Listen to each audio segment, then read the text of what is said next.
Welcome to Coffee and Tea with SCG, a podcast from the industry experts at SCG Advertising and PR. We are a full-service, woman-owned agency that offers advertising, public relations, recruitment marketing, and association management. In this season, we'll be chatting with some members of our team about their specialties. So grab your coffee and your tea, and let's brew up a good conversation. Welcome back to the Coffee and Tea with SCG podcast. I'm your host, Lupe Dragon, and today I'm here with Mike Gatta, Vice President of National Development. How are you doing, Mike? Good. How are you, Lupe? I'm doing great. I'm glad to have you here. First question that we ask everybody on the podcast is coffee or tea? I'm going to have to tell you a story about this, but I'll make it quickly. Oh, my goodness. I haven't had a cup of coffee since 1988. It was Why? my senior year in college. And, of course, you know, when you're in college, you drink a lot of coffee. And it was after a chemistry exam, and I had a really bad reaction. I don't know why. Oh, no. I don't know if it was the stress of the exam, if it was the stress of being a senior, or it was the coffee. But that was it. That was the last time I actually had a cup of coffee. And being first generation, second generation Italian, that doesn't go over well in my family most days. So I'm definitely a tea man, and it's usually iced tea. I really love tea too. You know, I became more of a tea drinker just because I have anxiety, and when I drink too much caffeine, I'm like worse, on right? a roller coaster. Yeah, it makes it worse. Yep. In high school, I remember drinking like 3 cups of coffee a day and being like, oh my God, I'm so anxious. I wonder why. All the coffee.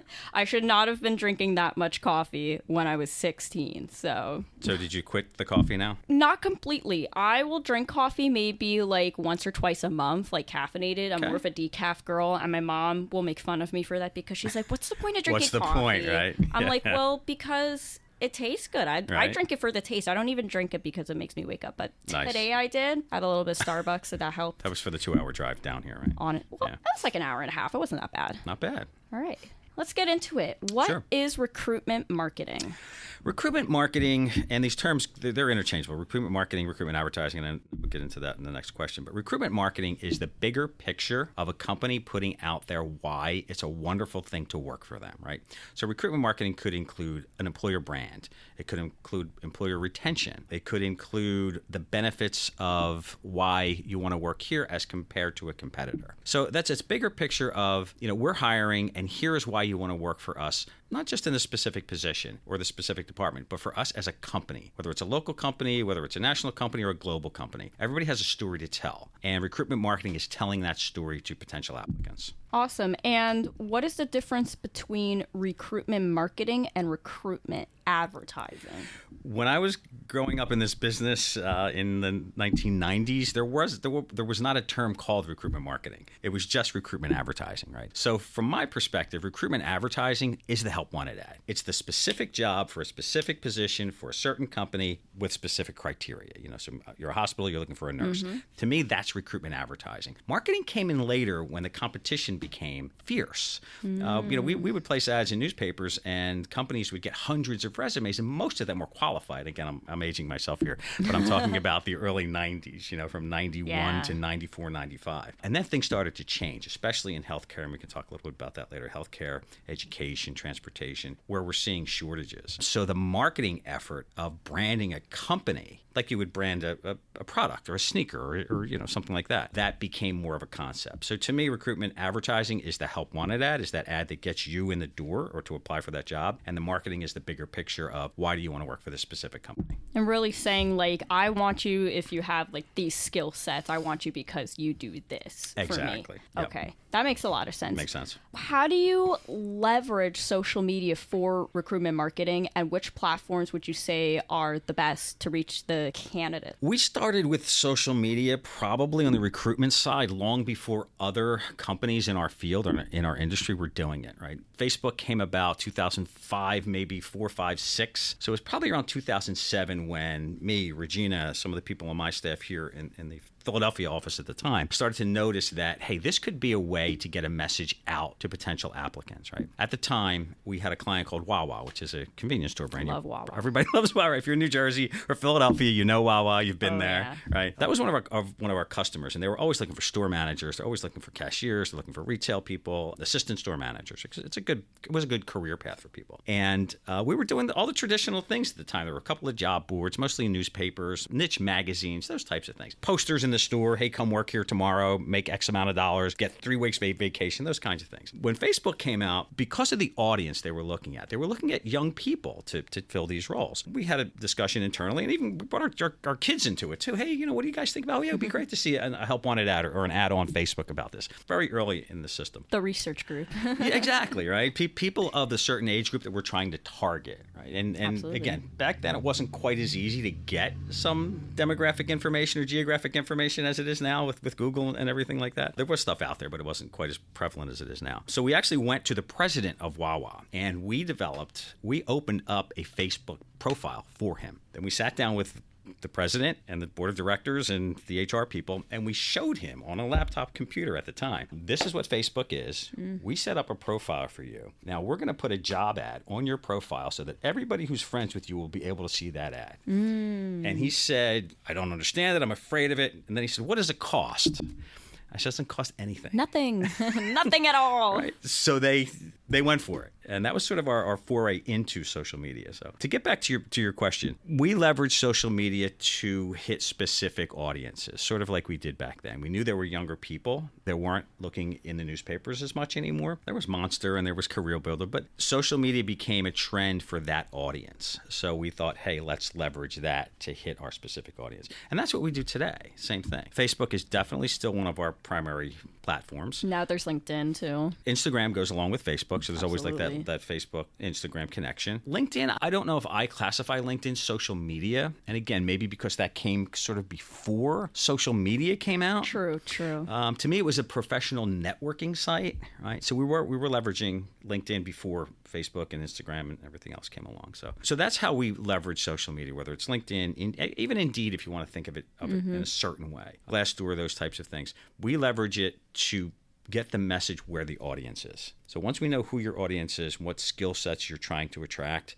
we'll look at the social media platforms and then we'll target those specific people on the social media platforms. Did I answer your question? Yeah, I know absolutely. I mean, went on a tangent there. I think it's such like a loaded topic because social media is ever changing and we have so many platforms that are now coming across. Now we're hearing about Threads and Blue Sky. Yep. Now we have TikTok. Now we don't know what's going to happen. I mean, like back in the day, we also had Vine. I don't know if anybody was using that for advertising, but I learned from my 9-year-old daughter at the time what Vine was.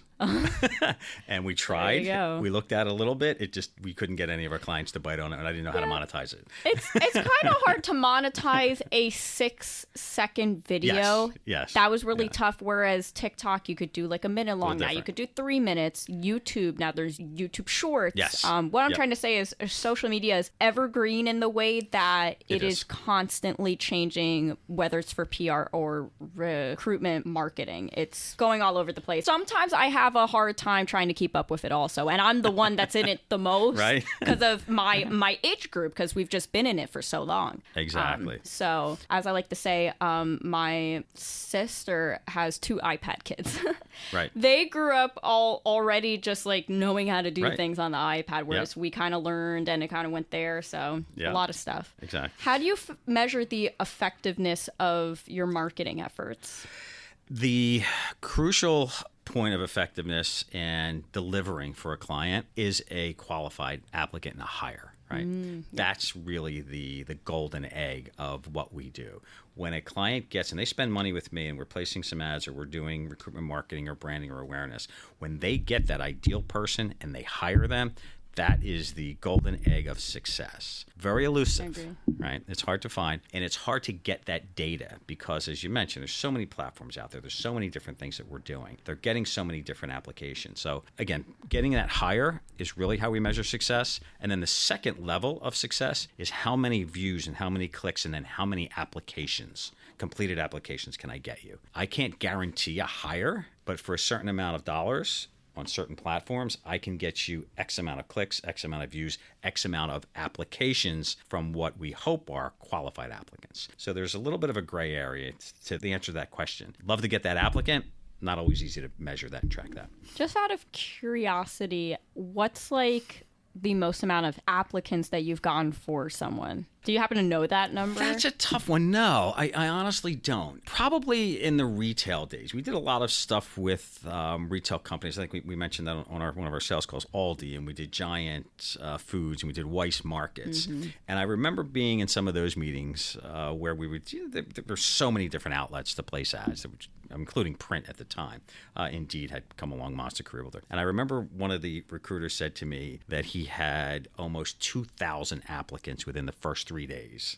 That's amazing. For a store position, whether it was a good problem to have. Yeah, exactly. So again, this is many years ago, and the labor market has changed since then. So it's hard to say that we don't get that kind of data usually from our clients. It would be more anecdotal or a conversation that we've had with somebody. But yeah, I remember saying that, and like, wow, good luck. You're going to be busy. Good luck. You're going to have to sift through all those applications later. Exactly. What would you say are the biggest challenges you face? Today, I think it's educating the client on the labor market. And you've seen the news. You see what's going on out there over the last few years, right? It's taken healthcare too long to understand that there is a severe labor shortage, especially in the nursing and the physician. Absolutely. Absolutely. Been talking about it for a long time. We're living it now. We Transportation, we mentioned education, IT, engineering. The teacher shortages. It's real. It's real. It real, right? And we've been working with some of our clients for some clients we've had for 10, 15 years. And we talked to them then about saying, hey guys, we see these trends in labor and this is coming down the road. Let's start we'll wait till next year. No, not now. Won't affect us. We'll do it next year. Until it does.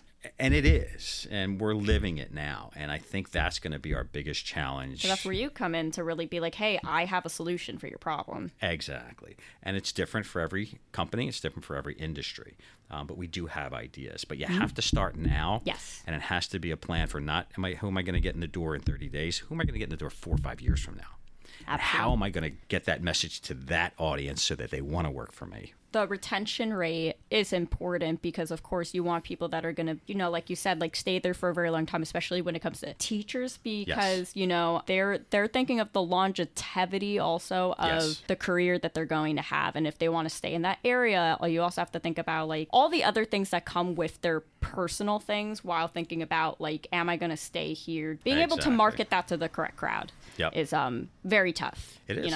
And it's getting harder. And, from a labor market perspective and from an employer perspective, it's going to be tough. And there's going to be a lot of challenges. From a recruitment advertising professional, it's a great opportunity. Absolutely. So that's how we're looking at it. And that's how we position ourselves. We have to take the opportunities while we can. Absolutely. What are some current trends that companies should be paying attention to in 2024 and beyond? Obviously, the big things now are Chat, GPT, and AI. Right? They're the big things. But we tell them, too, it's part of a marketing strategy. So don't give up on the basics, too. There's certain things that you need to do. Absolutely. You need to have an Indeed program. You need to have a LinkedIn program. You want to be on Glassdoor. You want to be responding to your employees and your applicants and getting that message of that, hey, this is a great place to work. You want your employees to do that. But they have to embrace the new tools. And we're not quite sure where that's going to go from a recruitment marketing or advertising standpoint. But I think Sean, one of our colleagues, said it on the call yesterday.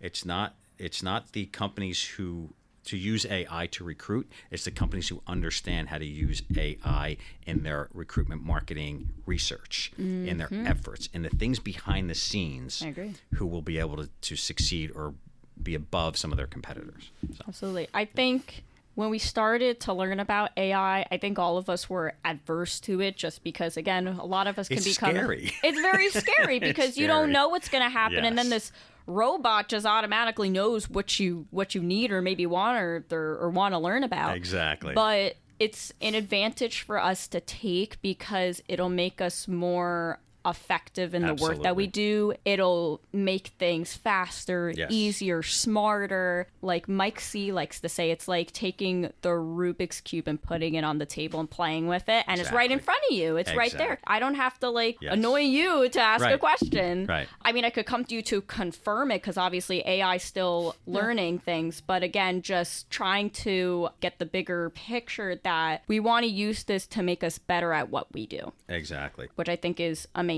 And I think you hit a good point too, right? It's confirming. So AI is wonderful. It's still in its infancy, and the information that we're getting and how it does things is not always the best. It's not always as accurate as it will be, I think, in the future. So it's using our knowledge and our expertise and our industry experience to confirming what we use AI or ChatGPT for and saying, yes, this is relevant. This is a trend. We see this, not just through the technology, but in real life too. So. Absolutely. And I'll leave you with one last question. If you could give one piece of advice to employers looking to improve their recruitment marketing efforts, what would it be? It kind of goes back to everything we talked about, right? Embrace technology. Use technology. Don't give up on some things that were tried and true. Embrace AI to whatever extent you have the knowledge and your company has the resources to do that. The biggest thing that I can say, and we talk about this every time, is don't lose the human touch. Absolutely. And we're seeing that. We're seeing that with a lot of mid-sized companies who are just relying on the technology to do everything. And the best employees, well, they won't put up with that. They'll walk away. And even the best candidates will walk away. The phone call, a written letter, getting back to someone after they apply for a job. I mean, how many jobs you applied for, how many resumes you sent out, and you never hear anything from anyone. So many, right? And you guys were the only ones that get back to me. There you go. Right out of college, which is like the hardest time to find a job because they're like, this newbie, what could she do? And like, exactly, right. Sending out a lot of applications. So human touch. Do not get rid of the human touch. And that's hard for us. It's a challenge for us as an agency to convince companies of this. It's hard for the companies to stay in that because it's just easier to do it the other way. And then going back to what we talked about earlier too, embrace, understand, and look at the labor market and what's happening. Look at the trends. Agreed. Don't think short term, think long term. And what can you do as an agency or as a company or as an industry to start to buck those trends so that we don't have a shortage of nurses and doctors and truck drivers and teachers and engineers. The important things we need. We're there. All right. Well, thank you for coming on to the podcast, Mike. Thank you for coming down and doing this. I appreciate it. Thank you. And we'll see you guys soon. Don't forget to subscribe whenever you listen to your podcast so you never miss an episode. And leave us a review. Until next time, keep those mugs filled and those ideas flowing.